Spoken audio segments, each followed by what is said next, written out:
जय हिंद। चलिए दोस्तों, क्लास 10th हिस्ट्री का बहुत ही महत्वपूर्ण टॉपिक है हमारा यूरोप में राष्ट्रवाद। ठीक है, पहला चैप्टर है हमारा कि यूरोप में राष्ट्रवाद। ठीक है, तो इस वीडियो में हम पूरा अच्छा से समझते हैं। आपको वीडियो अगर देख रहे हैं तो इसको नोट्स के रूप में लिखते जाइएगा, आपके लिए बहुत ही फायदेमंद होगा। ठीक है, तो इस वीडियो में हम देखते हैं यूरोप में राष्ट्रवाद।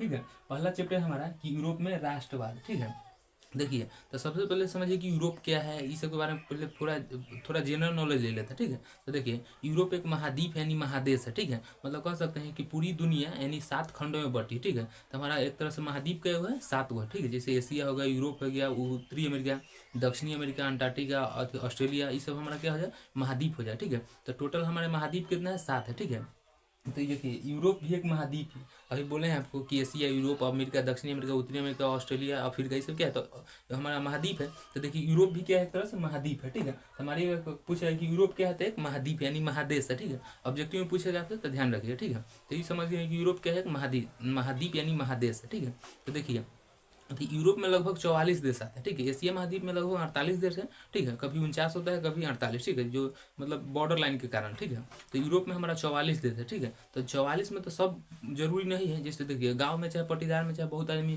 फैमिली में रहता है, पर सब जरूरी वाला तो नहीं रहता है, चाहे सब अच्छे तो नहीं रहते हैं। ठीक है, तो उसी तरह यूरोप में 44 देश है, पर सब उतना मतलब अच्छा नहीं है, चाहे उसके बारे में पढ़ना नहीं है। ठीक है, तो जो पढ़ना है उसी को हम लिखेंगे यहाँ पर ना, जो जरूरी है। ठीक है, तो देखिए यूरोप महादेश में कुछ प्रमुख देश है, उनका हम नाम लिखे हैं, उन्हीं के बारे में पढ़ना है, उस देश के बारे में। ठीक है, तो जैसे देख लीजिए, तो ये तो समझ गए कि यूरोप एक महाद्वीप है। ठीक है, महाद्वीप यानी महादेश है। पूछेगा यूरोप क्या है, तो एक महादेश, महाद्वीप या महादेश, जो भी आपको लगा, जैसे आप दोनों बोल सकते हैं, महादेश या महाद्वीप, बात एक की है। ठीक है, तो देखिए यूरोप महादेश है। ठीक है, महाद्वीप, जैसे इसमें कुछ प्रमुख देश है, जैसे देख लीजिए इटली, जर्मनी, ऑस्ट्रिया, प्रसा, रूस, ब्रिटेन, यूनान, पोलैंड, फ्रांस, बोहेमिया आदि देश आते हैं। ठीक है, इसको एक बार और देखिए, क्योंकि यही से ऑब्जेक्टिव बनता है। ठीक है, यूरोप महाद्वीप में कितने देश है, तो देखिए इटली, जर्मनी, ऑस्ट्रिया, प्रसा, रूस, ब्रिटेन, यूनान, पोलैंड, फ्रांस, बोहेमिया आदि देश आते हैं। ठीक है, तो पूछेगा कि इटली एवं जर्मनी इनमें से कौन सा महाद्वीप में के अंतर्गत आते हैं, हमारे यहाँ क्या है, यूरोप। ठीक है,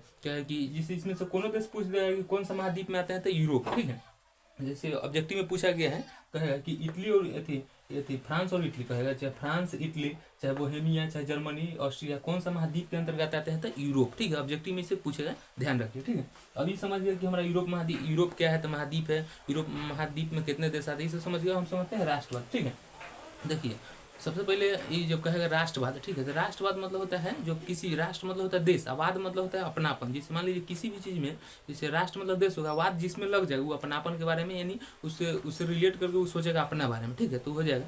तो देखिए राष्ट्रवाद। ठीक है, तो राष्ट्र के प्रति, जैसे राष्ट्र मतलब होता है देश, देश के प्रति। ठीक है, तो राष्ट्र के प्रति प्रेम की भावना को हम राष्ट्रवाद कहते हैं। ठीक है, तो ये राष्ट्रवाद सबसे पहले पनपा कहाँ से, मतलब उत्पन्न कहाँ से हुआ, तो अमेरिका से। देखिए अमेरिका 1776 में मतलब आज़ादी की घोषणा कर दिया, 4 जुलाई 1776 को। ठीक है, तो जब अमेरिका, तो वहीं से ही आया है। ठीक है, मतलब कहे कौन सा क्रांति से लिया गया है एक तरह से, तो 1776 के फ्रांस के अथी से, अमेरिका की क्रांति से। ठीक है, ये सब मतलब उस तरह से ना कहते हैं इंस्पिरेशन, मतलब उत्पन्न हुआ वहाँ से। ठीक है, तो वहाँ से वो राष्ट्रवाद को भावना जगह। ठीक है, तो मेनली हमको इसमें पढ़ना है यूरोप के बारे में। ठीक है, तो ये हो गया हमारा राष्ट्रवाद। ठीक है, तो राष्ट्र के प्रति प्रेम की भावना को राष्ट्रवाद कहते हैं। ये तो एक छोटा डिफिनेशन है, आपको याद रखना है। ठीक है, तो देखिए राष्ट्र के प्रति प्रेम हम लोग के, आप भी एक देश प्रेमी है, हम भी राष्ट्रवादी है, और आप भी। ठीक है, जैसे मान लीजिए इंडिया और पाकिस्तान का मैच होता है, तो आदमी कैसे सोचता है कि इंडिया ही जीते, यानी हमारा देश। आप देश प्रेमी है, आप राष्ट्रवादी है, इसीलिए सोचते हैं कि हमारा राष्ट्र जीते। जैसे इस बार तो इंडिया जीत ही गया है, तो बहुत खुशी की बात है हम लोगों के लिए। ठीक है, तो देखिएगा छोटा से लेकर बड़ा आदमी तक सोचेगा कि देश मतलब हमारा इंडिया टीम जीत जाए। ठीक है, क्योंकि हम सोचते हैं हम राष्ट्रवादी है, हम सोचते हैं कि हमारा देश प्रमुख है। ठीक है, और ये बात किसी लिए, हम लोगों के लिए, देश के लिए, देशवासियों के लिए, मतलब देश के प्रति जो अच्छा लगाव रखता है। नेता के लिए नहीं, नेता के लिए होता है सत्ता प्रेमी, वो राजनीति में मतलब कुछ भी कर सकता है आने के लिए। ठीक है, देखिए अगर आपसे भारी वाला डिफिनेशन पूछा जाए तो एक लाइन वाला में बोलिए तो एग्जाम में लिख पाइएगा, तो छोटा डिफिनेशन है, तो इससे काम नहीं चलेगा। ठीक है, और एग्जाम में पूछेगा राष्ट्रवाद, तो आपको ये लिखना है कि राष्ट्रवाद एक ऐसी भावना है जो किसी भौगोलिक, सांस्कृतिक या सामाजिक परिवेश में रहने वाले लोगों में एकता की वाहक बनती है। ठीक है, भौगोलिक मतलब भौगोलिक दशा जो भी। ठीक है, मतलब जियोग्राफिकल कह सकते हैं। ठीक है, तो राष्ट्रवाद एक ऐसी भावना है, एक तरह से भावना उत्पन्न हो रहा है हम लोगों में विचार के लिए, किसी से लगाव के लिए, ठीक है।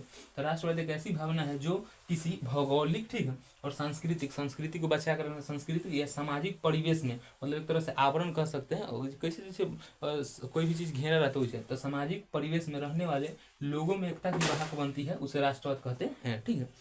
और आपसे कोई जनरली पूछेगा तो आप कहेगा कि राष्ट्र के प्रति प्रेम की भावना को राष्ट्रवाद कहते हैं, ठीक है। ये भी बोल दिए, या करके बोलिएगा कि राष्ट्रवाद एक ऐसी भावना है जो किसी संस्कृति के भौगोलिक परिवेशों में रहने वाले लोगों में एकता की वाहक बनती है, उसे राष्ट्रवाद कहते हैं, ठीक है। तो राष्ट्रवाद समझ गया, ठीक है। कहेंगे कि राष्ट्रवाद यानी वो क्रांति कहाँ से उत्पन्न एक तरह से हुआ, तो अथी फ्रांस अथी से, अमेरिका से क्रांति, ठीक है। तो हम समझते हैं यूरोप के बारे में, ठीक है। राष्ट्र तो यूरोप में हो गया, उत्पन्न लगा धीरे धीरे। अब देखा कि अमेरिका आज़ाद हो गया, तो हम लोग कहीं नहीं आज़ाद होंगे, अमेरिका वाला आज़ाद हो गया 1776 में, तो हम कहीं नहीं आज़ाद होंगे, यूरोप वाला सोचने लगा। तो राष्ट्रवाद की एकता पनपने लगा, एक तरह से लोग जागने लगे, नहीं हमको भी आज़ाद होना है, हम ये अंग्रेजों के गुलाम नहीं रहेंगे, इसी से सोचने लगा आदमी, ठीक है।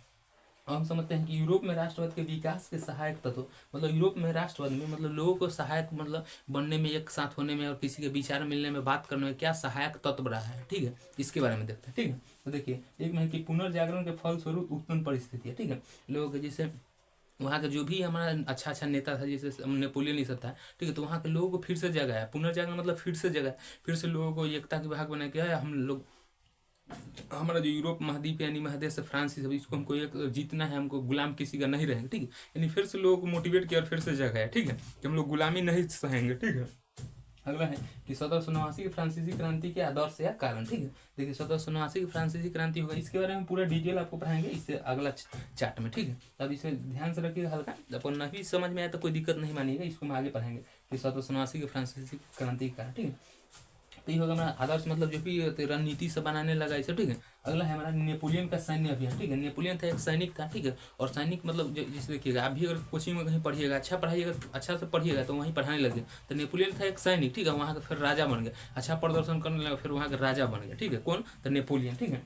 नेपोलियन के भी बारे में आगे आपको बताएंगे अगला चार्ट में, ठीक है। जस्ट इसके आगे आपको ध्यान से नेपोलियन का सैन्य अभियान, ठीक है। अगला है मेटरनिक की प्रतिक्रियावादी नीति, ठीक है, ठीक है। मेटरनिक से ज़्यादा बड़ी ही मतलब कट्टर प्रतिक्रियावादी शासक था, ठीक है।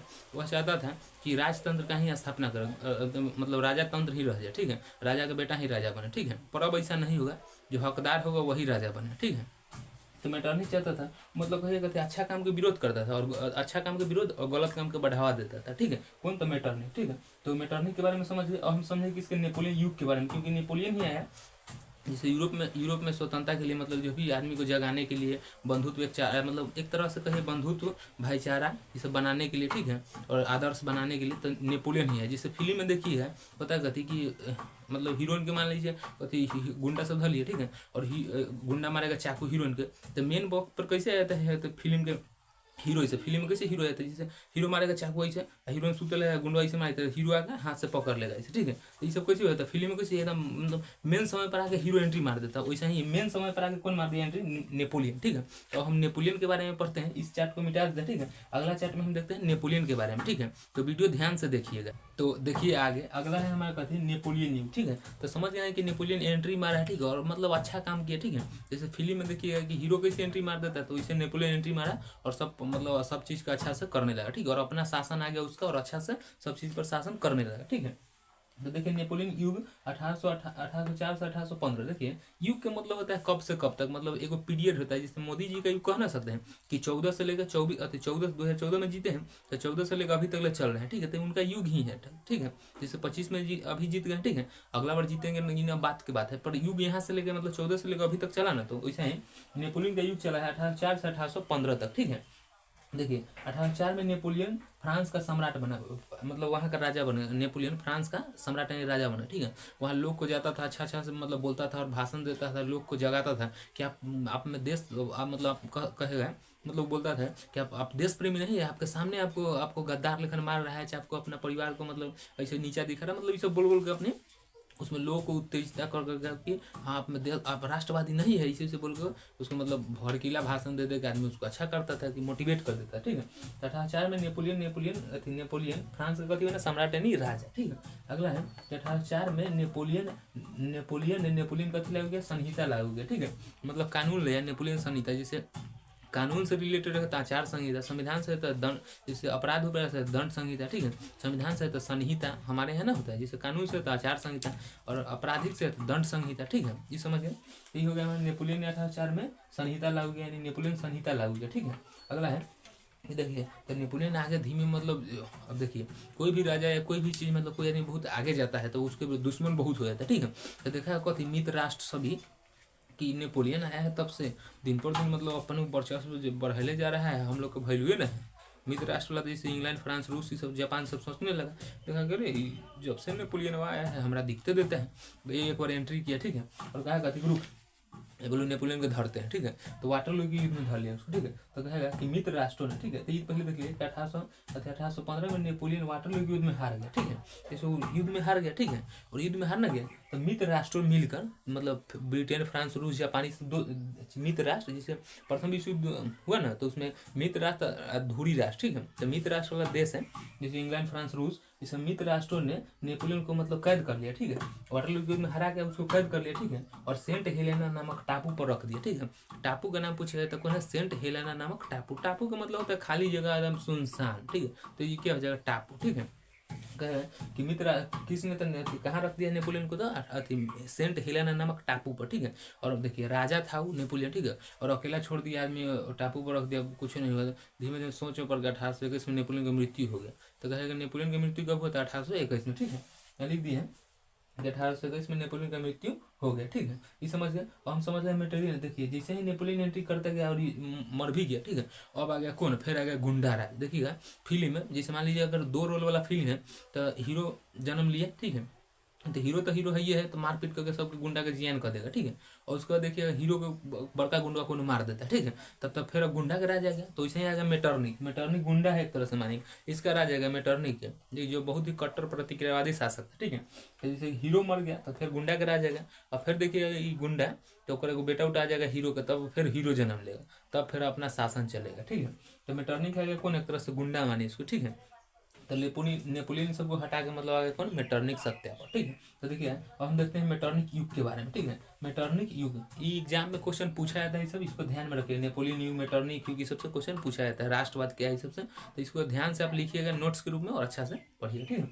मेटर्निक युग समझते हैं 1804 से 1800 लेकर 15 से 1848, 4 से इसका युग रहा है, नेपोलियन युग 1804 से 1815, इसका युग है 15 से लेकर 48 तक, ठीक है।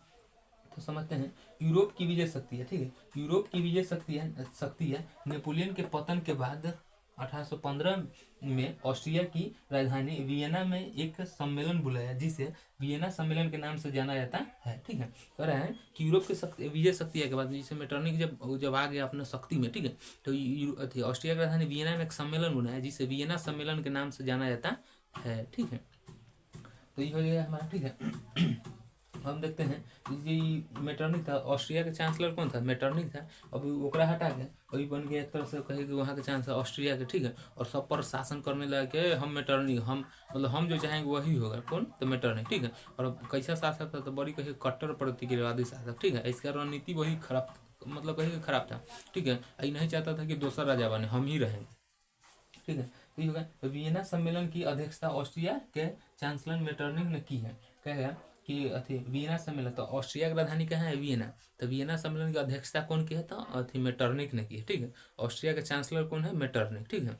ये हो गया मेटर्निक प्रतिक्रियावादी शासक था, ठीक है, मेटर्निक प्रतिक्रियावादी शासक था, कट्टर कहिए कि प्रतिक्रियावादी शासक था, वह चाहता था कि गणतंत्र ही रहे, राजतंत्र न है, मतलब चाहता था वो कि राजतंत्र ही रहे पर गणतंत्र न है, ठीक है। राजतंत्र में होता है राजा का बेटा ही, जैसे एगो राजा हो गया और फिर ओकर बेटा यानी राजा के बेटा ही राजा बनते जाएगा तो हो जाएगा राजतंत्र, ठीक है। और गणतंत्र मतलब होता है रिपब्लिक, लोकतंत्र, जनतंत्र, मतलब जनता वोट जिसको देगा मन मर्जी सब, जैसे अभी भारत में कैसे कि हम लोग अभी चुनते हैं अपना सरकार को, कौन अच्छा है ना है आपको डिपेंड कर, ठीक है, तो इसे चुन लेते हैं। पर जो मेटर्निक था उसको होता था कि मतलब गणतंत्र नहीं है, राजतंत्र ही रहे, ठीक है, तो ये कौन था, मेटर्निक, ठीक है, बहुत ही कट्टर प्रतिक्रियावादी शासक था, ठीक है।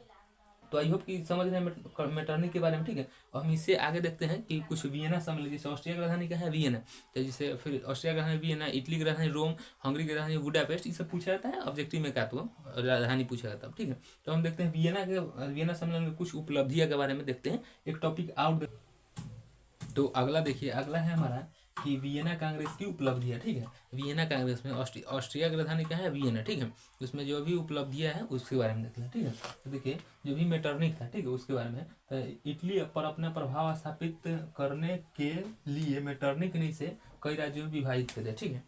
जैसे देखिएगा, जैसे मान लीजिए किसी को थी कोई भी देश है तो उसको विखंडित कर दिया, मतलब जो इटली था उसको मेटरनिक ने बहुत सारे राज्यों में, मतलब छोटा छोटा अथी में, मतलब मान लीजिए कोई भी देश है उसको छोटा छोटा जगह में बांट के कोनो कोनो को दे दिया, ठीक है, ऐसे कर दिया तो मेटरनिक, ठीक है। तो इटली पर अपना प्रभाव स्थापित रखने के लिए मेटरनिक ने उसे कई राज्यों में विभाजित कर दिया, ठीक है। तो सिसिली और नेपल्स, मतलब वही इटली के राज्य, मतलब छोटा छोटा जगह होगा उसी को इटली और नेपल्स के प्रदेश बुरो वंश के सम्राट फर्डिनेट को दे दिए, ठीक है। प्रथम विश्व युद्ध जब पढ़िएगा तो फर्डिनेट का ही हत्या हो गया है, और वो सीनिया की राजधानी सेरोजो, ठीक है। तो इंग्लैंड के ऑस्ट्रिया का कौन था राजा था, फर्डिनेट, ठीक है, उसको दे दिया, ठीक है। तो रोम और उसके आसपास के रोम और उसके आसपास के राज्य पोप को सौंप दिया गया, ठीक है। चर्च के पुजारी होता है उसे पोप, उसको सौंप दिया, ठीक है। और जेनेवा और पिडमाउंट के राज्य में सम्मिलित कर दिया, और परमा मोडेना टस्कनी को हेवंस राजवंश को दे दिया गया, ठीक है। तो भी जो भी है ना वियना कांग्रेस की उपलब्धियाँ, ठीक है, ये भी इंपॉर्टेंट है, आपसे इसको ध्यान रखिए, ठीक है। तो एक बार और ध्यान रखिएगा हमारे मेटरनिक जी के बारे में, ठीक है, क्योंकि इससे अगला वीडियो आएगा तो 1789 के फ्रांसीसी क्रांति के बाद, ये पार्ट 1 है वेब सीरीज 1 में। जैसे वेब सीरीज में कैसे होता है, एक में अथी देखा सुनी होगा, दूसरा में शादी होगा, ऐसे करके होता है, तो वेब सीरीज की तरह ही वीडियो जाएगा, ठीक है। तो आई होप कि हिस्ट्री समझ गए हैं, ये पार्ट 1 है, फिर अगला वीडियो इससे आगे बनेगा, ठीक है। तो जय हिंद।